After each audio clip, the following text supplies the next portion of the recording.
मित्रों, मैं रविंद्रनाथ टैगोर की चर्चा कर रहा था। टैगोर ने अपने एक गीत में लिखा, ओदेर कथाय धांदा लागे, तोमार कथा आमी बुझी, तोमार आकाश तोमार बातास, एत सबई सोजा सूझी। कहना चाह रहे हैं रविंद्रनाथ टैगोर कि सब आप ही का है, मेरा कुछ नहीं है। आपका ही आकाश है, आपकी ही हवा है, पूरी दुनिया पूरी सृष्टि आपकी है, मेरा कुछ नहीं है। यह सीधी बात मैं जानता हूं। और मित्रों, आप जानते हैं कि सीधी बात कहने में कबीर का मुकाबला मुझे नहीं लगता कि दुनिया का कोई कवि कर पाएगा। सीधी बात कहने में कबीर लासानी है, अद्वितीय है। मुझे लगता है कि रविंद्रनाथ की संवेदना के तार कबीर से जो इतनी आसानी से जुड़ते हैं, उसके बहुत गहरे कारण हैं। कबीर कहते हैं, मेरा मुझ में कुछ नहीं, जो कुछ है सो तेरा, तेरा तुझको सौंपता, क्या लागे है मेरा। ये देखिए, यह भाव बहुत गहरे में भारतीय जनमानस में बैठा हुआ है, जमाने से बैठा हुआ है।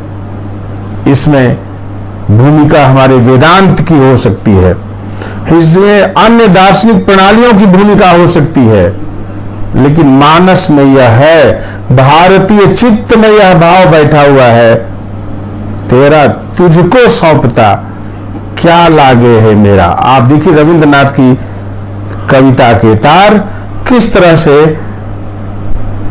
कबीर से जुड़ते हैं। क्लासिक कवि का दर्जा कबीरदास को प्राप्त है। क्लासिक कवि बहुत कम होते हैं, किसी भी भाषा साहित्य में कम लोगों को क्लासिक कवि का दर्जा हासिल होता है। भारत में अगर देखेंगे हम तो वाल्मीकि, व्यास, कालिदास, भवभूति से लेकर कबीर, सूर, तुलसी, जायसी, इन सारे कवियों को क्लासिक कवि का दर्जा हासिल है। क्लासिक कविता की पहचान मित्रों एक सबसे बड़ी पहचान है, वह यह कि क्लासिक कविता में हर युग अपना प्रतिबिंब देख सकता है।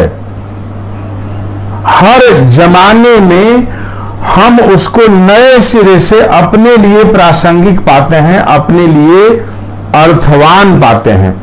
कबीर की कविता इसी अर्थ में एक बहुत ही सार्थक कविता है, बहुत ही मूल्यवान कविता है, और सच्चे अर्थों में जैसे क्लासिक कवि का दर्जा दिया जा सकता है, वह कबीर की कविता है।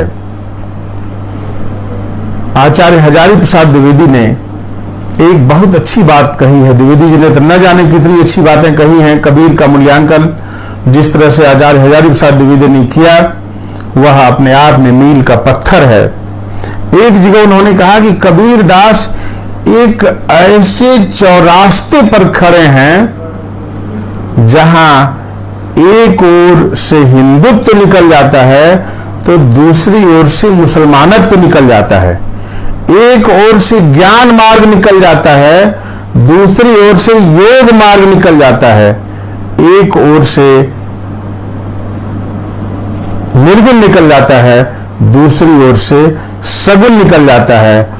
मैं समझता हूं कि बहुत महत्वपूर्ण बात है। कबीर के काव्य के विवेचन मूल्यांकन के प्रसंग में इस बात की चर्चा बार बार की जानी चाहिए। वह चौरास्ता क्या है मित्रों? वह चौरास्ता है मानवतावाद का। मानवतावाद के धरातल पर कबीर का कोई मुकाबला नहीं है। सही अर्थों में जिसे मानवतावादी कहा जाए वह कबीर है। न जाने कितनी पंक्तियां, न जाने उनकी कितनी साखियां, न जाने उनके कितने पद हमारी इस मान्यता की पुष्टि करते हैं। कबीर के संदर्भ में जैसा मैं निवेदन कर रहा था कि अवान्तर प्रसंगों की बहुत ज्यादा चर्चा होती है। हर व्यक्ति का अपना एक कबीर है। जिस विचारधारा का व्यक्ति हो, अपने लिए कबीर के यहां से कुछ न कुछ खोज ले आता है और उसी को वो सामने रख करके लोगों को दिखाया करता है।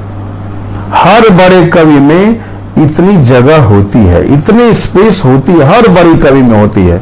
उसके अंतर विरोध भी होते हैं, लेकिन जगह इतनी होती है। क्लासिक कवियों के यहाँ खास तौर से इतनी जगह होती है जहां बहुत कुछ पाया जा सकता है। पढ़ पढ़ के पत्थर भया, लिख लिख भया जो ईंट, कबीर कह रहे हैं। आप देखिए, हम लोग अपने को पा रहे हैं उसमें। पढ़ पढ़ के पत्थर भया, लिख लिख भया जो ईंट, कहे कबीरा प्रेम की लगी न एको छींट। प्रेम का कोई छींटा नहीं पड़ा है, लेकिन पढ़ करके बड़े भारी विद्वान बन गए हैं, बड़े भारी पंडित बने हुए हैं, बहुत बड़े डिग्री धारक हम लोग बने हुए हैं, लेकिन प्रेम का छींटा नहीं पड़ा है। सबसे बड़ी कसौटी प्रेम की है कबीर के यहाँ। और आप जानते हैं कि कबीर के यहाँ प्रेम एक सर्वातिशायी भाव है, वह सब कुछ पर भारी है। कबीर के काव्य को समझने के लिए मित्रों मुझे लगता है कि 3-4 बीज शब्दों को जरूर याद रखना चाहिए। वे कुंजी है कबीर की कविता में प्रवेश करने के लिए। प्रेम एक ऐसा ही शब्द है, प्रेम एक कुंजी है। सहज दूसरी कुंजी है, सहज तीसरी कुंजी है, सत्य। ये 3 कुंजियां तो बहुत स्पष्ट हैं संपूर्ण कबीर वांग्मय में, कबीर की कविता में ये कुंजी काम करती है, उसको समझने में काम करती है। जैसा मैं निवेदन कर रहा था कि कबीर के यहाँ हम जिस भाव से जाते हैं वह हमें मिल जाता है, लेकिन वही कबीर नहीं है। कबीर उतना ही नहीं है हम जितना सोचते हैं। हम अपने मन से कबीर की मनमानी व्याख्या कर सकते हैं, लोगों ने की है, जो कहना चाहा है लोगों ने कहवा दिया है, लेकिन जाहिर है कि ऐसी व्याख्याएं बहुत दूर तक कबीर का साथ नहीं दे सकती हैं। कबीर की कविता को समझने में केवल उतने से काम हमारा नहीं चलेगा। आप देखिए, पुस्तक के विरोधी में कबीर, लिखे हुए अक्षरों पर, लिखे हुए शब्दों पर उनका भरोसा नहीं है, क्योंकि वे जानते हैं कि लिखे हुए शब्द बहुत दूर तक हमारा साथ नहीं दे सकते। कबीर पढ़िबा दूर कर, पुस्तक दे बहाई, 52 आखिर शोध कर, ररे ममय चित लाई। पुस्तक बहा दो और 52 अक्षरों को शोध करके, उनको अच्छी तरह से जांच कर परख करके, ररे ममय चित लाई। ररे ये रकार है और ममय मकार है। रकार और मकार जोड़ दीजिए तो र म, राम में अपना चित्त लगाइए। जो दुनियादारी है, उस दुनियादारी की उपेक्षा कहीं नहीं कबीर में मिलती है। राम में चित्त लगाने का अर्थ कतई यह नहीं है कि अपना सारा काम धाम छोड़ करके आप केवल राम नाम का जप कीजिए। कबीरदास ऐसी सलाह, ऐसी अव्यावहारिक सलाह किसी को नहीं दे सकते हैं। वो राम नाम जपने की बात करते हैं, राम नाम की महत्ता पर बार बार अपनी बात करते हैं, जोर देकर कहते हैं। लेकिन मित्रों, यह तब जब हम अपना सारा कारोबार करते रहें, दैनंदिन जीवन के जो हमारे कार्य हैं उनकी उपेक्षा करके हम राम नाम का कीर्तन न करें।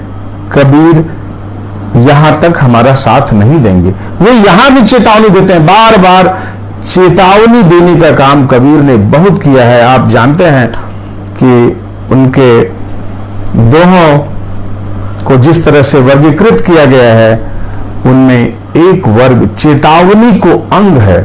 चेतावनी को अंग के अंतर्गत बहुत महत्वपूर्ण दोहे हैं। सबको चेताते हैं, सबको सावधान करते हैं।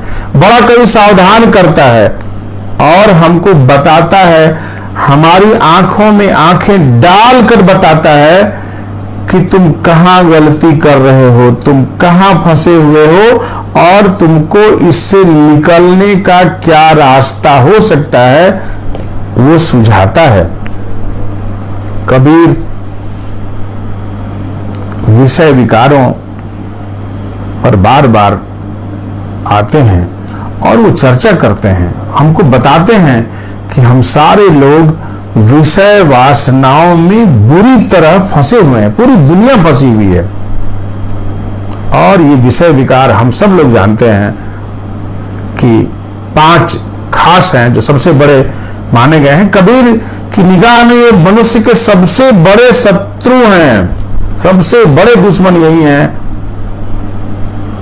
कागज केरी नावरी, पानी केरी गंग, कह कबीर कैसे तिरे, 5 कुसंगी संग।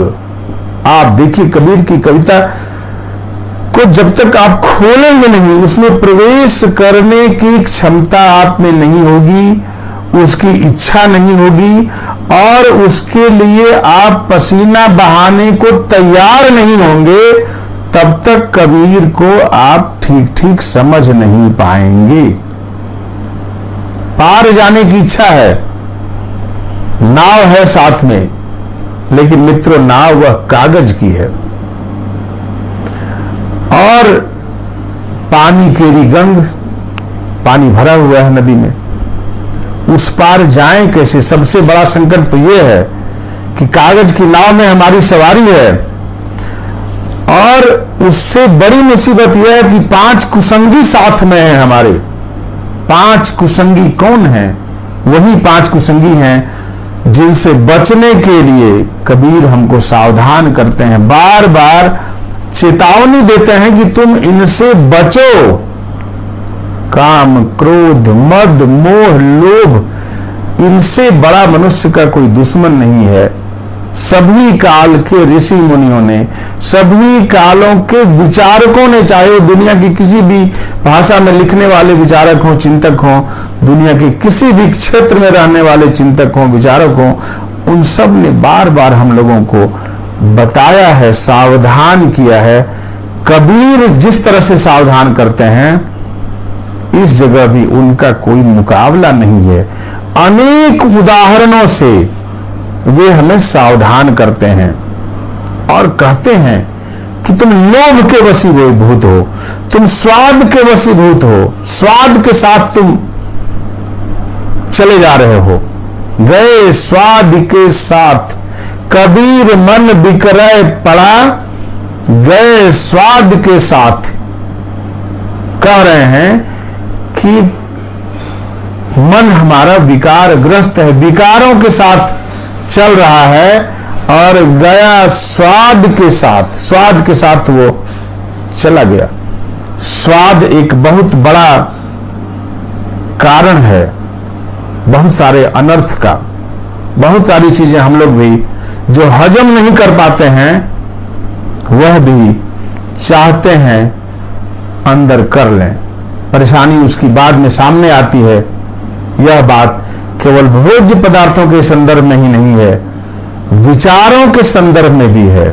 विचार भी ऐसे बहुत सारे होते हैं जिनको हम पचा नहीं सकते हैं, लेकिन चाहते हैं कि सब हम हृदयंगम कर लें। वो संभव नहीं है, हमारी सीमाएं होती हैं।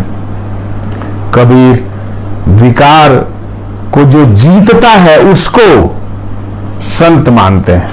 जो विकारों के साथ बह गया, चला गया, वह कबीर की निगाह में संत नहीं है। संत कहलाने का वह किसी भी जन्म में अधिकारी नहीं हो सकता है।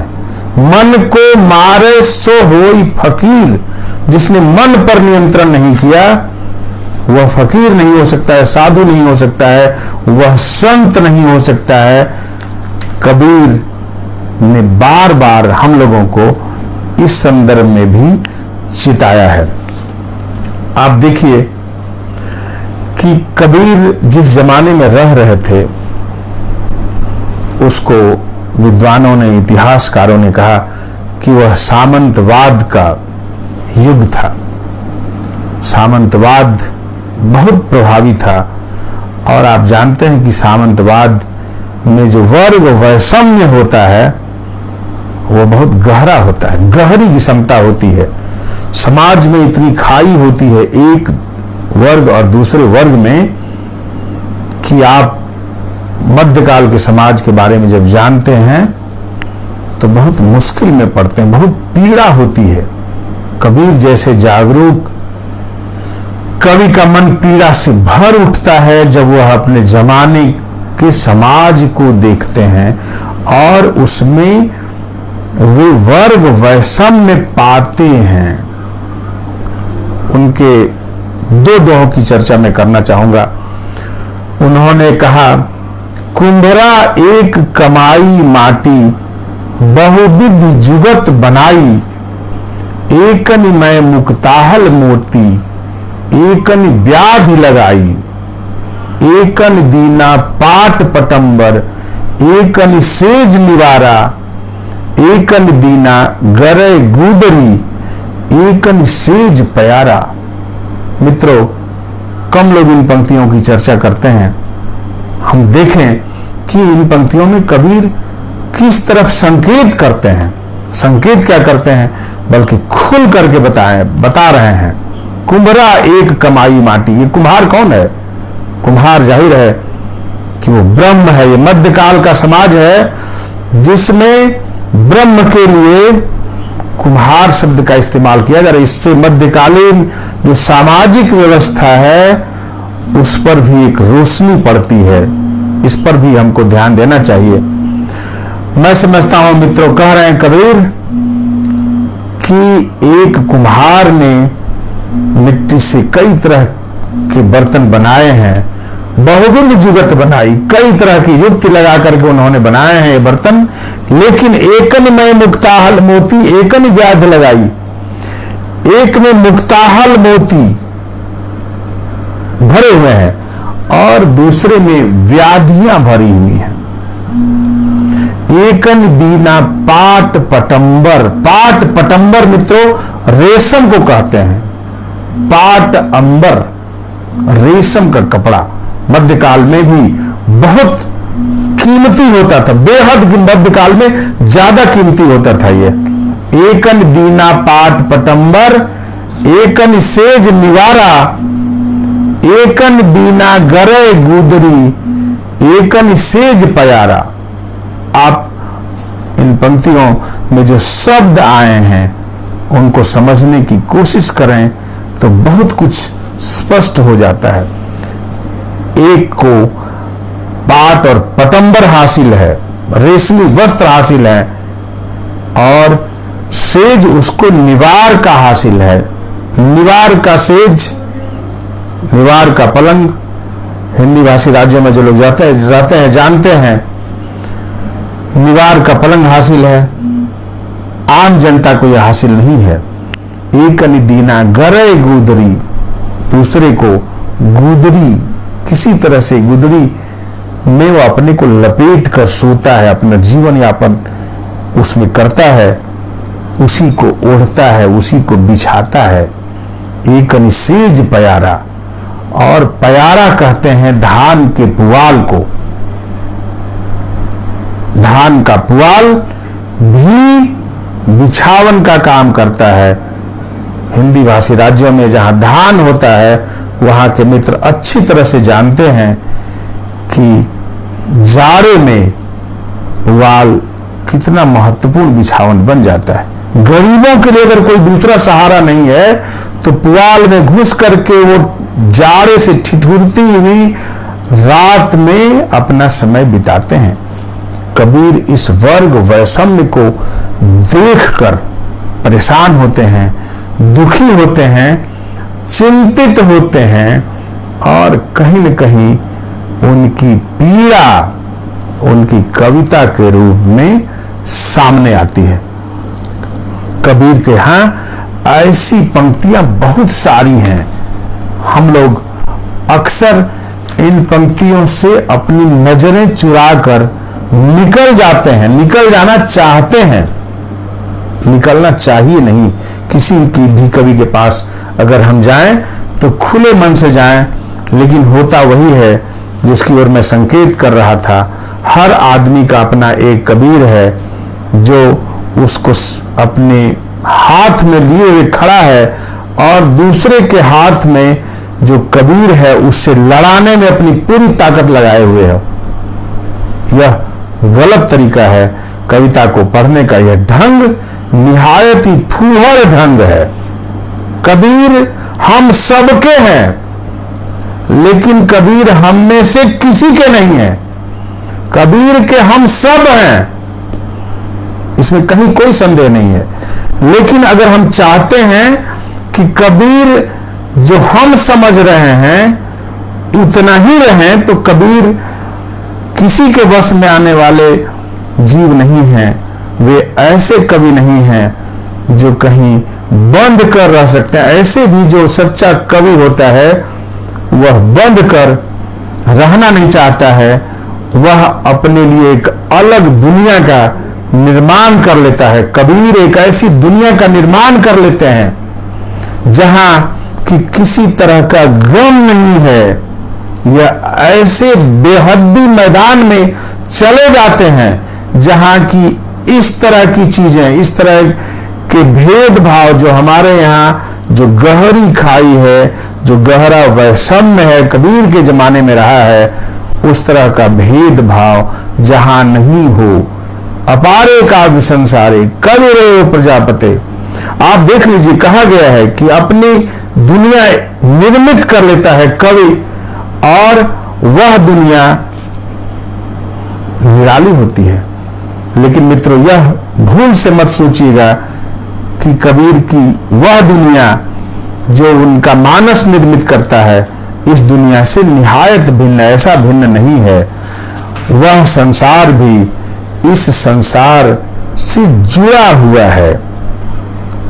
पिंड ब्रह्मांड से जुड़ा हुआ है, वह अलग नहीं है। आप देखेंगे कि कबीर के यहां माया की चर्चा खूब है। माया महा ठगिनी हम जानी, जानते हैं, वो ऐसे सुनी सुनाई बात नहीं कर रहे हैं। माया महा ठगिनी हम जानी, ये मैं जान रहा हूं। और आप जानते हैं कबीर का कितना विश्वास है अपने ऊपर, जबरदस्त विश्वास है। और उसी विश्वास के बल पर वे अपनी बातें कहते हैं। कबीर ने न जाने कितनी जगह कहा कि हमारा जो ब्रह्म है वो ऐसा है जिसके बारे में ठीक ठीक कहा नहीं जा सकता है, जिसको ठीक ठीक हम समझा नहीं सकते हैं। पार ब्रह्म के तेज का कैसा है उन्वान, कहिबे को शोभा नहीं, देखा ही परमान। पार ब्रह्म का जो तेज है, उसकी जो चमक है, उसकी जो रोशनी है, उसको कैसे बोल के बताएं। कबीर की परेशानी है, किसी भी कवि की यह परेशानी है, बड़े से बड़े साधक की यह परेशानी है। वह बोल करके उसको नहीं बता सकता है, लिख करके बताने की भी वह चीज नहीं है। कैसा है उन्वान, कहिबे को शोभा नहीं, देखा ही परमान। कहने में वो बात नहीं बनेगी, बात बदल बदल जाएगी। किसी कवि ने कहा, संभवतः फैज अहमद फैज ने कहा कि घर से तो मैं निकला था, बहुत सारी बातें सोच करके ये कहूंगा, लेकिन उसके सामने आते ही बात बदल बदल गई। बात बदल जाती है। हम जो सोचते हैं वह कह नहीं पाते हैं, कबीर भी नहीं कह पाते, ये सीमा है उनकी। इसीलिए वो कहते हैं कि मन मस्त हुआ तब क्या बोले, क्या बोले, तो जरूरत नहीं है बोलने की। अगर एक अवस्था में दो लोग एक अवस्था में अगर पहुंच गए, जो सचमुच मस्ती की अवस्था होती है, तो वहां फिर बोलने की तबीयत नहीं होती है, वो नहीं होती है। बोलना का कहिए रे भाई, बोलत बोलत तत्व नसाई, बोलते बोलते तत्व नष्ट हो जाता है। कबीर यह जानते हैं कि बहुत ज्यादा बोलने का कोई अर्थ नहीं है।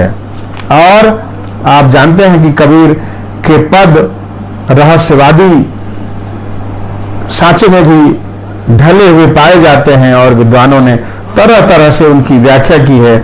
हम लोग हिंदी के पाठक हैं, हिंदी के अध्यापक हैं, ऐसे पदों से हमारा सामना होता रहता है और ऐसे पदों से हम बराबर जूझते हैं।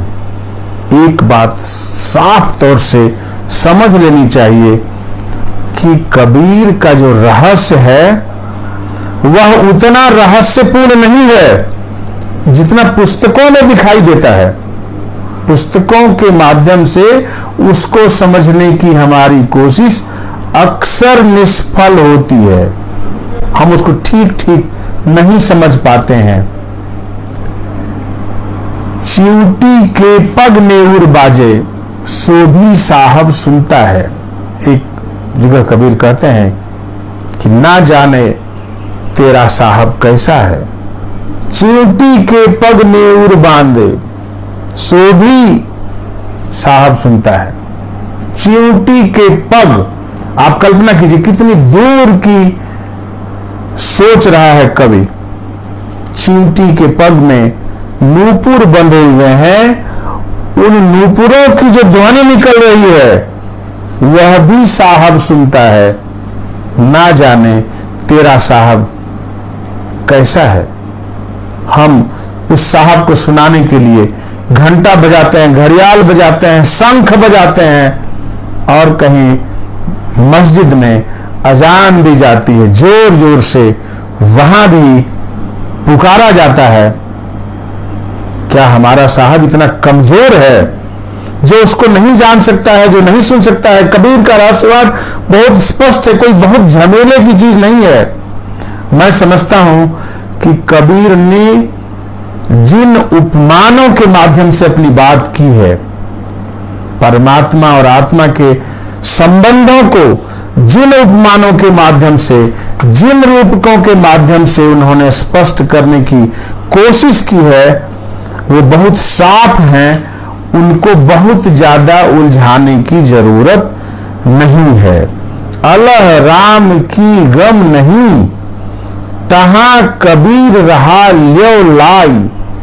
जहां न राम की पहुंच है न अल्लाह की पहुंच। आप सोच लीजिए, इस तरह की जो विभेदकारी चीजें हैं ये भी छोड़ देते हैं कबीर। राम के परम भक्त हैं, परम उपासक हैं, निर्गुण राम के मित्र आप सब जानते हैं। दशरथ के सुत राम में उनकी आस्था नहीं थी। दशरथ सुत तिह लोक बखाना, राम नाम को मरम है आना। यह आना भोजपुरी का शब्द है। अन्य राम नाम का वह मर्म नहीं है जो वहां आप समझ रहे हैं, उसका मर्म दूसरा है। कबीर ये बार बार हमको बताते हैं।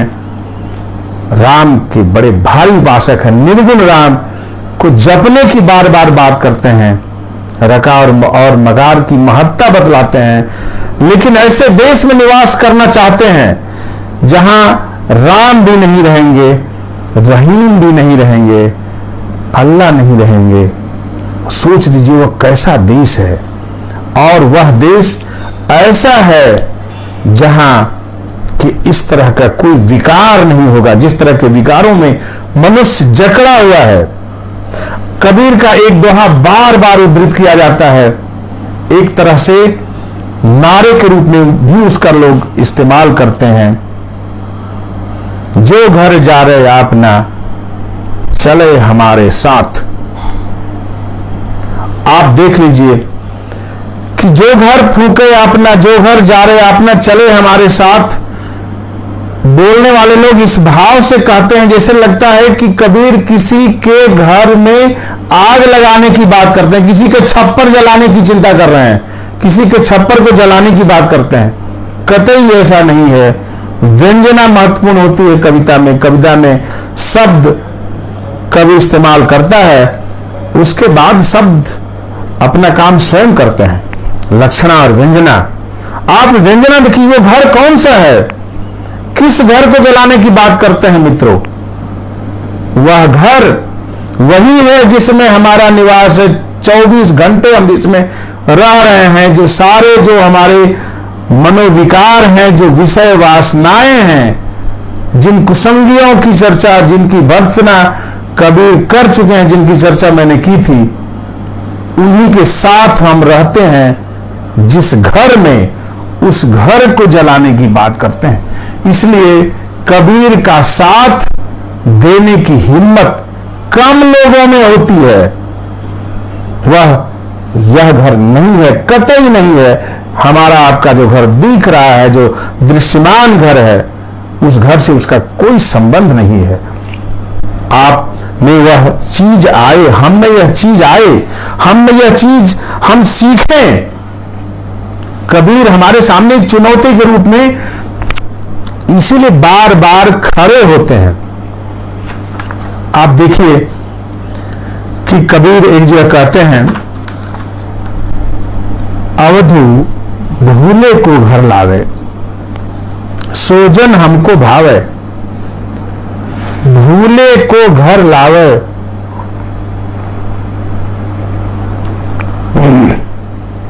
आप कहेंगे कि एक तरफ वो घर को जलाने की बात कर रहे हैं और दूसरी तरफ कह रहे हैं कि ऐसे व्यक्ति हमको पसंद है जो भूले हुए व्यक्ति को घर ले आते हैं। ये तो बड़ा भारी अंतर्विरोध है, बड़ा भारी विरोधाभास है। लेकिन मित्रों, मैंने कहा कि जिस घर में लोगों को भूले हुए भटके हुए लोगों को लाने की बात कर रहे हैं, वह अगर वही है जहां हम रह रहे हैं, या लोक है, या समाज है, उसमें लाने की बात कर रहे हैं। और जिस घर को जलाने की बात कर रहे हैं, वह घर विषय वासनाओं का पुंज है। उस घर के रहते हुए हमें सही अर्थों में सुख नहीं मिल सकता है, हमें सही अर्थों में शांति नहीं मिल सकती है। कह रहे हैं कबीर, अवधू भूले को घर लावे, सोजन हमको भावे। घर में जोग भोग घर में ही, घर तज बन नहीं जावे। घर में युक्त मुक्त घर में ही, जो गुरु अलख लखावे। घर में रहते हुए, घर में युक्त रहते हुए मुक्ति की कामना, और मुक्ति की कामना ही नहीं, सचमुच की मुक्ति को प्राप्त करना, यह कबीर का रास्ता है। कबीर की कविता हमको ऐसा रास्ता दिखाती है जो घर में रहते हुए हम सब कुछ को प्राप्त कर सकते हैं। घर हमारी बेड़ी नहीं है मित्रों, घर एक बहुत बड़ी शरणस्थली है, शरणस्थली है। उससे बड़ी शरणस्थली दुनिया में कुछ नहीं होती है। घर का क्या महत्व होता है, पिछले दिनों हमने देखा है, जबकि लाखों लाख लोग घर जाने के लिए बेचैनी छटपटाहट से भरे हुए अपने को नहीं रोक पाते हैं और निकल पड़ते हैं घर के लिए। घर वह जगह है जहां हम बार बार आना चाहते हैं, जहां एकमात्र वह जगह है जहां हमको सुकून मिलता है, जहां हमको शांति मिलती है, क्योंकि वहां प्रेम है। हमारा प्रेम वही है, वहीं हमको प्रेम मिलता है। हमको उम्मीद है कि वहां हमको प्रेम मिलेगा, इसलिए हम वहां जाना चाहते हैं। कबीर का घर से प्रेम है। वो स्वयं गृहस्थ थे, आप जानते हैं, उनकी पत्नी थी, बेटा था, बेटी थे, और वो काम करते थे। जितने संत कवि हैं मित्रों निर्गुण धारा के, वे सारे के सारे स्वावलंबन के बेजोड़ उदाहरण हैं। सब स्वावलंबी हैं, काम करते हैं। कोई कपड़ा बुनता है, कोई कपड़े को रंगता है, कोई कपड़े को सीता है और ले जाकर बाजार में उसको बेचता है, अपना काम चलाता है। कोई जूता गांठता है। सब श्रमजीवी लोग हैं। और आप जानते हैं, मुझे अक्सर दिनकर की दो पंक्तियां याद आती हैं। एक जगह उन्होंने लिखा, और पसीने के जल में जो ज्ञान स्नान करता है, नयन शुद्ध होते दर्शन की रीढ़ संवर जाती है। दर्शन की रीढ़ तभी संवरती है, तभी सुधरती है जब वह पसीने से जुड़ा हुआ होता है, श्रम से जुड़ा हुआ। कबीर एक ऐसे कवि हैं जिनकी कविता में श्रम की महत्ता बार बार आती है और इस अर्थ में भी वह संपूर्ण जीवन से जुड़ी हुई कविता है। जो लोग श्रम नहीं करते हैं, कबीर की निगाह में वे कतई अच्छे नहीं, वो श्रेष्ठ नहीं है। किसी भी कीमत पर कबीर उनको बर्दाश्त करने के लिए तैयार नहीं है। आप देखिए, कबीर के काव्य में ऐसे बहुत सारे प्रसंग हैं जिन पर हम ध्यान नहीं देते हैं। आप अगर देखेंगे तो मिल जाएंगे ऐसे सारे प्रसंग जहां कि अहंकार का वे जबरदस्त खंडन करते हैं और कहते हैं कि अहंकार सबसे बड़ी बुरी चीज है। कबीर नौबत आपनी दिन 10 लेहु बजाई। अपनी नौबत जानते हैं नौबत खाना कहां होता था, किस वर्ग के पास होता था, कितने समृद्ध लोगों के यहां होता था नौबत खाना, यह कहने की जरूरत नहीं है। कबीर नौबत आपनी कह रहे, संबोधित कर रहे हैं। ऐसी पंक्तियों पर भी हमारा ध्यान जाना चाहिए। दिन 10 लेहु बजाई, बजाइए आप, ठीक है, लेकिन 10-20 दिन ही बजाएंगे, सब दिन आपकी नौबत नहीं बजती रहेगी। ए पुर पाटन ए गली बहुरी न देखें आई। ये नगर, ये वैभवशाली नगर, ऐश्वर्य से भरा नगर जिसको आप अपना समझ रहे हैं और सोच रहे हैं कि स्थायी है, सब दिन बना रहेगा, ऐसा नहीं हो सकता है। बहुरी न देखें आई। कबीर यह तन जात है, सकैत ले बहोरी। नांगे हाथे ते गए, जिनके लाख करोड़। करोड़ की संख्या उनको मालूम है। करोड़ इसका मतलब है कि मध्यकाल में भी करोड़पतियों की अच्छी खासी संख्या थी और कबीर की निगाह उन करोड़पतियों पर है, लखपतियों पर भी है कि नांगे हाथे वे गए, जिनके लाख करोड़, लाखों करोड़ों का वारा न्यारा करने वाले लोग किसी को कुछ नहीं समझते हैं। आम आदमी की उनकी निगाह में कोई हैसियत नहीं है। अपने सामने वे सबको बेमानी समझते हैं। कबीर कहते हैं, कहा मन गर्वत थोड़ी बात। थोड़ी बात में क्यों गर्व कर रहे हो, क्यों इतना तुम अहंकार कर रहे हो, क्या है तुम्हारे पास। मन 10 नाज टका 10 गांठी। मन 10 नाज टका 10 गांठी। टेढ़ो टेढ़ो जात गर्वत कौनी बात। आप देख लीजिए कि गर्व कर रहे हैं। आप किस बात पर गर्व कर रहे हैं, अहंकार किस चीज का है। टेढ़ी चाल आपकी क्यों बता रही है, ये टेढ़ी चाल क्या बता रही है।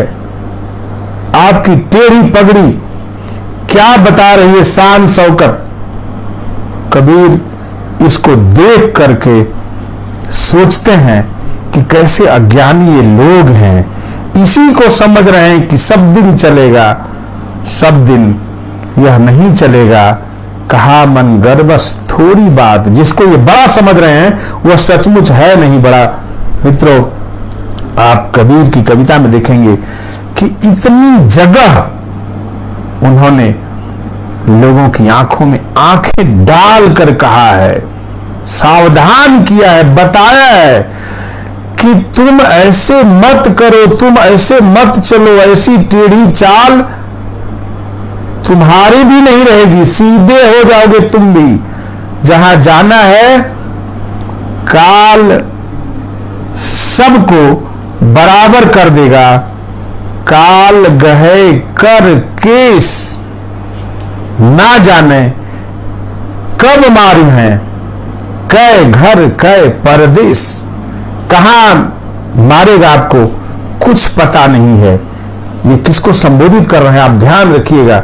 संबोधित जिन लोगों को कर रहे हैं वे उन्हीं के समाज के लोग थे, ऐसे लोग थे जिनके वैभव और ऐश्वर्य में कबीर की कोई आस्था नहीं थी, उसमें कोई विश्वास नहीं था।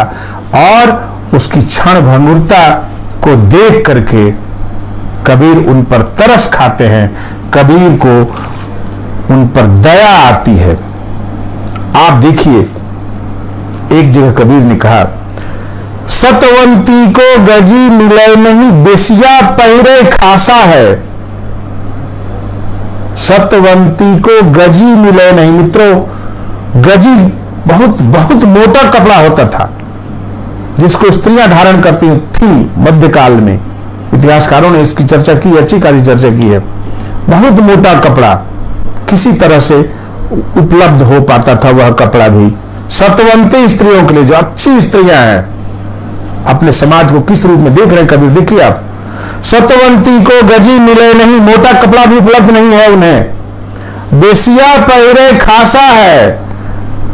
जिस समाज में सत्यवती स्त्रियों को गजी जैसा मोटा कपड़ा भी नहीं मिल रहा है, उसी समाज में वेश्याएं खासा पहन रही हैं। खासा रेशम की ही एक किस्म है, बहुत बहुत कीमती कपड़ा होता था मध्यकाल में, खासा कहते थे उसको। वेश्याओं को खासा उपलब्ध है। जागर साधु भीख न पावे, भरुआ खात बतासा है। बतासा एक मिठाई मध्यकाल में, ये सारी मिठाइयां नहीं थी। आज जिन मिठाइयों से हमारा परिचय है, जिनका स्वाद हम लेने के लिए बेचैन रहते हैं, उनमें से बहुत कम मिठाइयां मध्यकाल में थी। बतासा भी एक मिठाई थी, आज भी चलता है कुछ जगह, आप जानते हैं। और मध्यकाल में कबीर अपने समय के समाज को देख करके कह रहे हैं, अगल बगल के घरों में उन्होंने देखा है, अपने अगल बगल के समाज में देखा है। जागर साधु भीख न पावे, भड़ुआ खात बतासा है। जिनके यहां साधुओं को भिक्षा नहीं मिलती है, एक पेट भोजन नहीं करा सकते हैं, ऐसे लोगों के यहां भड़ुओं को बतासा मिलता है, मिठाई से उनका स्वागत होता है।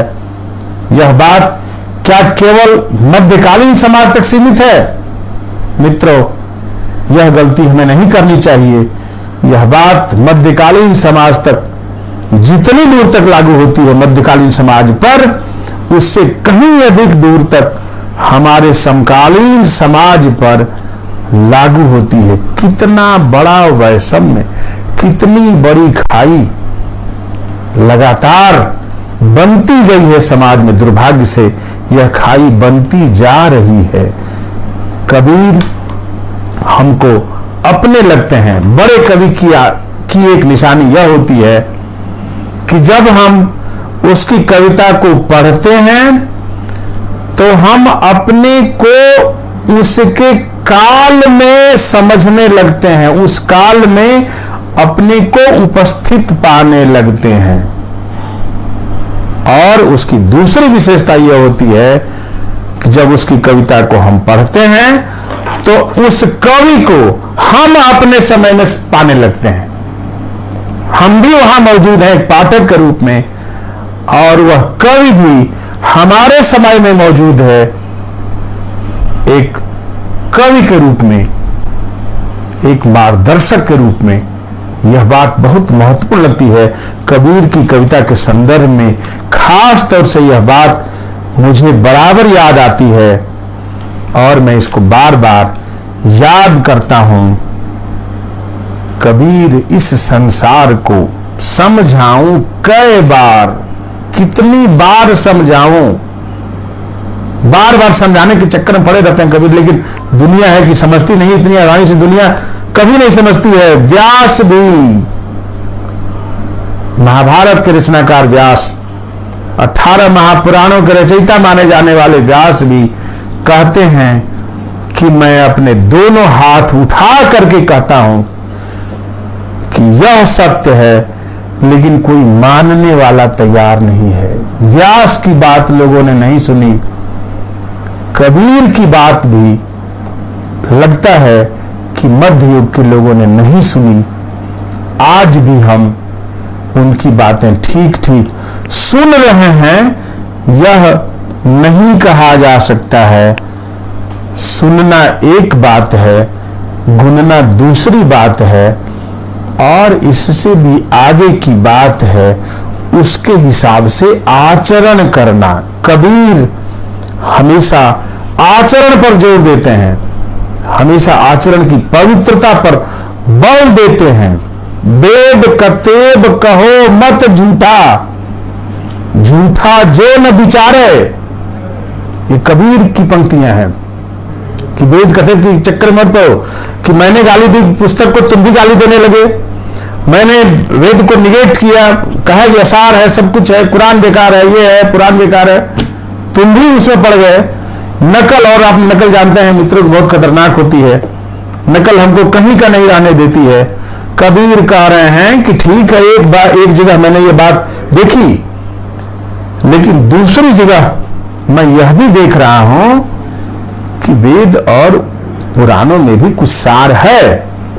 इसको भले हम कबीर का विरोधाभास समझें, हम उनके अंतर्विरोध समझें, समझने में कोई हर्ज नहीं है। हर बड़े कवि में अंतर्विरोध भी होते हैं, हर बड़े कवि के कथनों में विरोधाभास भी होता है।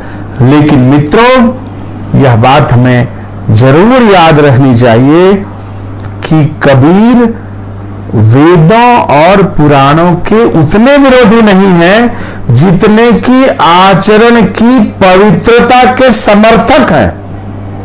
वेद कतेब कहो मत झूठा, झूठा जो न विचारे।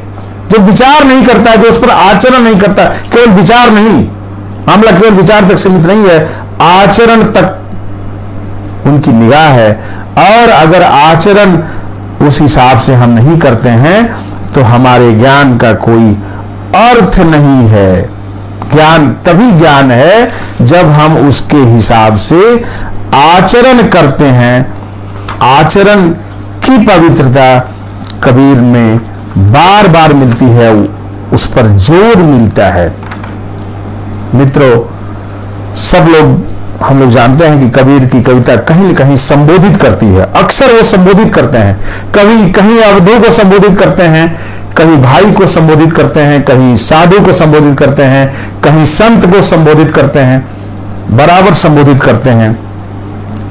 और संबोधन वह कवि देता है, संबोधन वह कवि करता है जिसको अपनी कोई बात कहनी होती है, किसी को समझाना होता है।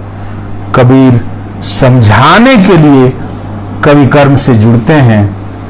वे कविता को प्रकाशित करवाने के लिए, संग्रह अपने बनाने के लिए कविता नहीं करते हैं। यह बात हमको बराबर ध्यान में रखनी चाहिए। तुम जिन जानो गीत है वो निज ब्रह्म विचार।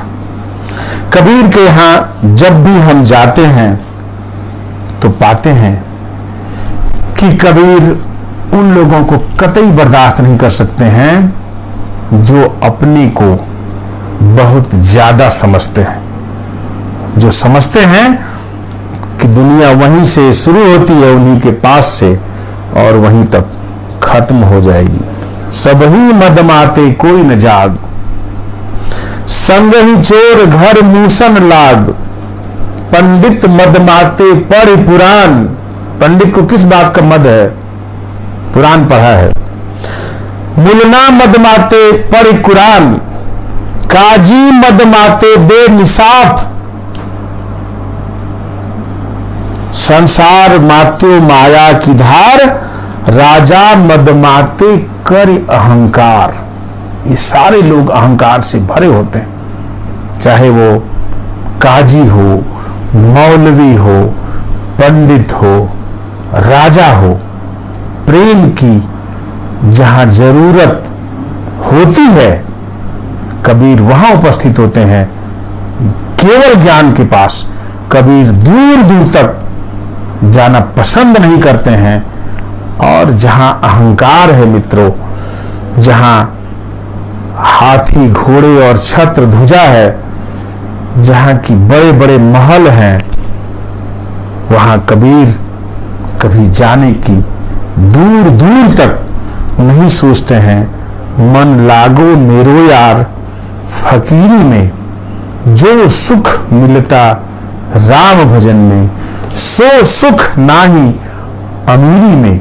आप देखिए कि एक तरह से निगेशन करते हैं, एक तरह से निषेध करते हैं कबीर। निषेध भी वहां है, विधि भी है और निषेध भी है। हर बड़े कवि के यहाँ विधि निषेध दोनों पाए जाते हैं। कहीं न कहीं कबीर के यहाँ यह बार बार हम जब उनकी कविता में प्रवेश करते हैं तो हमको दिखाई पड़ता है।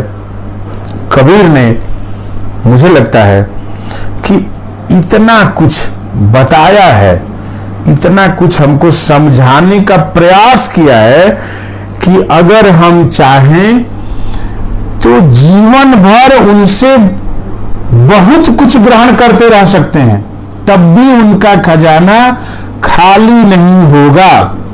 उनकी कविता के तमाम पहलुओं की चर्चा करने की कोशिश की जाती है। जाहिर है मित्रों, मैंने कहा कि एक व्याख्यान में तो कतई संभव नहीं है यह। मुझे लगता है कि शायद एक जीवन भी एक आदमी के लिए पर्याप्त नहीं होगा कि कबीर के काव्य के कोने कोने में प्रवेश करके वह दिखला पाए, सत्य को दिखला पाए। सहज एक शब्द की चर्चा मैंने की थी कबीर के काव्य को समझने के लिए। एक बीज शब्द सहज भी है। ये सहज सुनने में कितना बढ़िया लगता है। हर आदमी, हम लोग रोज दिन में 10 बार सहज का उच्चारण करते हैं, लेकिन सहज को समझाना कठिन है, आसान नहीं है। सहज को समझना भी कठिन है। लेकिन कबीर ऐसे कवि हैं जो साफ साफ कहते हैं। मैंने आरंभ में ही बताया था कि कबीर सीधे सीधे कहने वाले कवि हैं। वो उलझाते नहीं हैं। वो तो पहले ही कह चुके हैं कि तू कहता उलझावन हारी, मैं रहता सुलझाई रे। मैं सुलझाने में लगा हुआ होता हूं, उलझाने में मेरा विश्वास नहीं है। तो देखिए आप कितनी आसानी से कबीर समझा देते हैं कि सहज क्या है। सहज सहज सब कोई कहे, सहज न चीन्हे कोई, जिन सहजे विषया तजे, सहज कहीजे सोए। अब इससे आसानी से क्या समझाया जा सकता है, किस तरह से समझाया जा सकता है? आप देखिए कबीर के यहां कितनी सफाई है। अगर आचार्य हजारी प्रसाद द्विवेदी ने कबीर की वाणी में वह शक्ति देखी थी तो वह गलत नहीं थी। वह धारणा आप देख लीजिए, वाणी के डिक्टेटर जो भी चाहते हैं, जिस रूप में कहना चाहते हैं, कहलवा देते हैं। कितनी आसानी से कहवा दिया। जिस सहज को हमें समझने में न जाने कितने दिन लग जाएंगे, वर्षों लग जाएंगे, कबीर ने 2 पंक्तियों में समझा दिया। जिन सहजे विषया तजी, सहज कहीजे सोई। सहज वही है जिसने विषय विकारों को छोड़ दिया है। अगर विषय विकारों को छोड़ा नहीं है तो वह सहज नहीं है कबीर की निगाह में, और चाहे वह जो हो सहज नहीं है। और हम जानते हैं कि सहजता बहुत बड़ी चीज है। सहजता ही मनुष्य को सही अर्थों में मनुष्य बनाती है। कवि अगर उस अवस्था तक पहुंच गया है जो सहज अवस्था मानी जाती है तो वह सचमुच बहुत बड़ा कवि होता है। कबीर की कविता में रंगों की भरमार है। यह लोगों को नहीं समझना चाहिए कि कबीर की कविता में रंग नहीं है, बहुत सारे रंग हैं। एक दो रंगों की ही बात नहीं की जा सकती। दुल्हिन गावहु मंगल चार, हम घर आए राजा राम भरतार। अब आप देखिए राम वहां दूसरे रूप में नजर आ रहे हैं, ये कबीर ही कह रहे हैं। और कौन नहीं आया, देखिए उस बारात में कौन कौन आते हैं, ये सब आप जानते हैं, इसको दोहराने की जरूरत नहीं है। आप वर्णन की तेजस्विता देखिए, कबीर किस भाषा में उसको सामने लाते हैं। जिस भाषा में वो सामने लाते हैं वह हमारे हृदय में प्रवेश कर जाने वाली भाषा है, वह केवल मानस में टिकने वाली भाषा नहीं है। क्योंकि कबीर ऐसे कवि हैं जो हृदय की बात कहना चाहते हैं, वो केवल हमारे दिमाग को झकझोरने वाली बात नहीं कहते हैं। यह अलग बात है कि उनकी बहुत सारी बातों से हमारा दिमाग सचमुच झकझोर, जिसको कहते हैं कि उनकी कविता हमारे दिमाग को झकझोर देती है, लेकिन टिकना उसको वहां नहीं है, उसके आगे जाएगी। अगर कवि की बात हमारे मानस में ही न टिककर हृदय में पहुंच गई तो कवि कर्म को सार्थकता ऐसे ही स्थलों पर प्राप्त होती है। मुझे लग रहा है कि कबीर की कविता एक ऐसी कविता है जो सही अर्थों में कहीं न कहीं हमें बराबर अपने साथ नजर आती है। आंख न मूंदूं, कान न रूंधूं, तनिक कष्ट नहीं धारों, खुले नैन मैं हंसी हंसी देखो, सुंदर रूप निहारों। निर्गुण की बात करने वाला, निरंजन की बात करने वाला कवि रूप की बात करने लगता है। देखिए, ऐसा मत सोचिएगा कि उसकी बातों में असंगति है। असंगति अगर है, विसंगति अगर है, तो हमारी सोच में है। उस असंगति, उस विसंगति को बहुत फुर्सत से बैठ करके विचार करके कबीर की पंक्तियों को सामने रख करके हमको दूर कर लेना चाहिए। कबीर के यहां विसंगति नहीं है। खुले नैन मैं हंसी हंसी देखो, सुंदर रूप निहारो। सुंदर रूप को देखने की बात करता है। जिसको अपने लोक से प्रेम है, अपने जीवन से प्रेम है, वह अगर रूप की बात नहीं करेगा मित्रों, तो कहीं न कहीं कवि कर्म में थोड़ी कोताही करेगा। कबीर ऐसे कवि नहीं है, वे जीवन से बहुत गहराई से प्रेम करने वाले कवि हैं। और जीवन से इतनी गहराई से प्रेम करने वाला, इतने मन से प्रेम करने वाला कवि ऐसा नहीं हो सकता है जिसकी कविता का प्रवेश हमारे मन तक और हमारे दिल तक न हो जाए। साधो सहज समाधि भली। देखिए कितनी आसानी से, बहुत समस्या नहीं है कबीर की कविता में। समस्याएं कम हैं। अगर समस्याएं हम खड़ी करना चाहें तो अलग बात है। आप देखिए कितनी सहजता से समझाते हैं वो कि समाधि भी कैसी। साधो सहज समाधि भली, गुरु प्रताप जा दिन ते उपजी, दिन दिन अधिक चली। यह समाधि दिन दिन चलने वाली, बढ़ने वाली है। जहां जहां डोलो सोई परिक्रमा, जो जो करूं सो पूजा, गिरह मसान एक सम देखूं, राखों भाव न दूजा। जहां जहां मैं जाता हूं वही परिक्रमा है, क्योंकि हर जगह वही है। घट घट में वह साई रमता, कटुक वचन मत बोल रे। कबीर ही की पंक्ति है कि हर जगह वही मौजूद है। मैं जहां निगाह डालता हूं वही वह है। इसलिए कहीं ऐसा मुझे नहीं लगता है कि वह उपस्थित नहीं है। हर जगह उसकी उपस्थिति है और उसकी उपस्थिति मुझे चेतावनी देती रहती है, मुझे समझाती रहती है, जब सोओ तब करो दंडवत पूजो और न देवा। आप देखिए कैसी घोषणा करता है कोई कि दंडवत पूजा प्रणाम फलाना ढिकाना, ये घंटी और धूप दीप अगरबत्ती सारी चीजें सब निरर्थक हो जाती हैं ऐसी समाधि के सामने। ऐसी सहजता जिस कवि में है, जिसकी समाधि भी ऐसी सहज है, उस कवि को केवल रहस्यवाद के सांचे में रख करके बातें करना उसकी कविता के साथ अन्याय है। कबीर जीवन के कवि हैं और जीवन से गहरे लगाव के कवि हैं। कहीं न कहीं यह बात हमको बार बार स्मरण रखने की है। जीवन को अगर वो सामने नहीं रखते, जीवन से इतना प्यार नहीं करते, तो उनकी कविता में इतनी ताकत नहीं आती।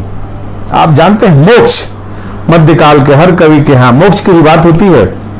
अक्सर चार पुरुषार्थों में एक मोक्ष भी है, लेकिन जो कवि गहराई में जीवन को प्यार करता है उसको मोक्ष की कामना नहीं होती है। लोग सोचते होंगे कि कबीर को भी मोक्ष प्रिय होगा, उनकी पंक्तियां कहीं नहीं बताती हैं कि मोक्ष। और आप जानते हैं कि वो तो इसी वजह से काशी से मगहर चले गए थे। काशी को उन्होंने अंत समय छोड़ दिया था। इसी मान्यता को झुठलाने के लिए, उसकी निरर्थकता साबित करने के लिए मगहर चले गए थे। मोक्ष की कोई कामना नहीं है। वो जीवन को प्यार करने वाले कवि हैं, अपने समाज के लोगों को प्यार करने वाले कवि हैं। एक दोहे की चर्चा में करूंगा। मुआ पीछे जन मिले कहे कबीरा राम, पाथर घाटा लो सब तब पारस कौने काम, मरने के बाद तुम मत मिलो। कबीर कह रहे हैं राम को, मरने के बाद तुम्हारे दर्शन की, तुमसे मिलने की मेरी कोई इच्छा नहीं है। मेरी इच्छा है इसी जीवन में मिलने की। उदाहरण दे रहे हैं, एक दृष्टांत के माध्यम अपनी बात कर रहे हैं। अगर तुम मरने के बाद मुझे मिलोगे तो यह उसी तरह की बात होगी जैसे कि पारस पत्थर हमको तब प्राप्त हो जब हमारे पास उपलब्ध लोहा खत्म हो जाए। जब लोहा उपलब्ध नहीं होगा तो हमारे लिए पारस पत्थर का कोई अर्थ नहीं होगा।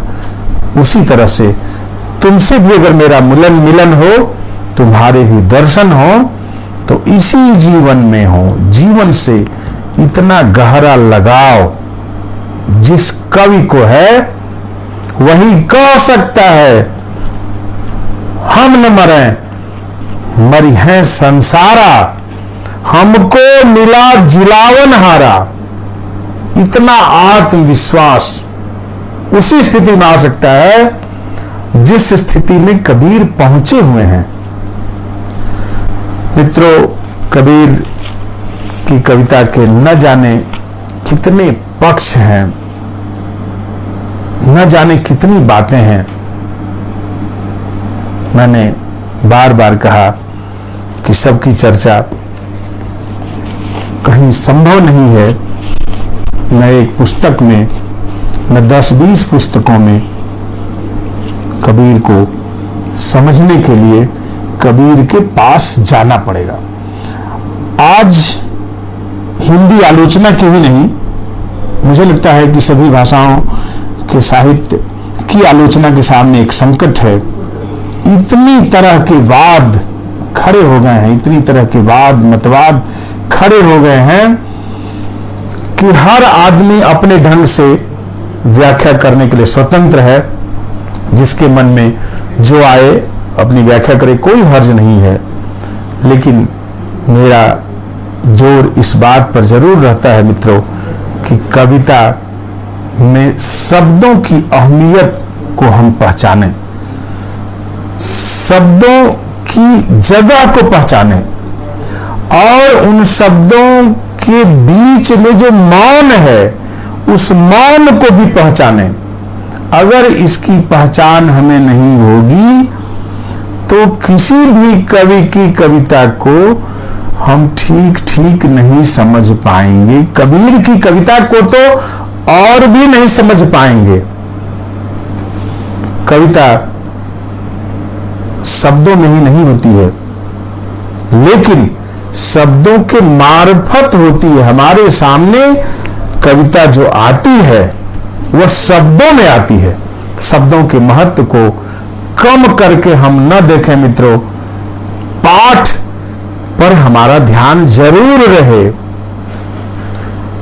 ऐसी आलोचना हम न लिखें जो तीनों लोकों में न्यारी हो, जो बहुत दूर दूर तक उड़ान तो भरती हो,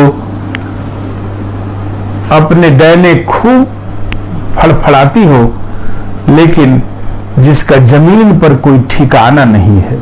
ठिकाना हमारे लिए कविता है, कविता का पाठ है।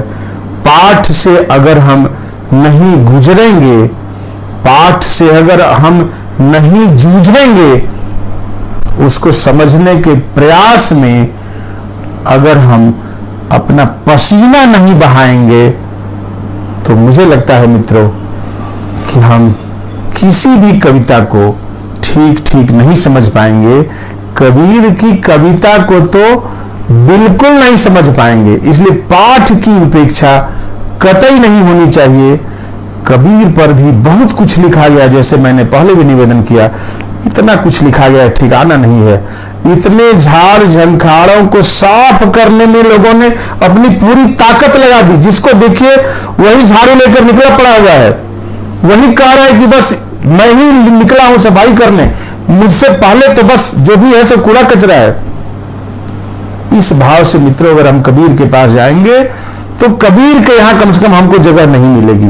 एक बात तय है, कबीर के यहां अगर हम जाएंगे तो बहुत ही सीधे मन से, सच्चे मन से, और जिसको कबीर सहज कहते हैं, थोड़ी सहजता के साथ, कबीर जैसी सहजता तो हम लोगों के लिए निहायत असंभव चीज है।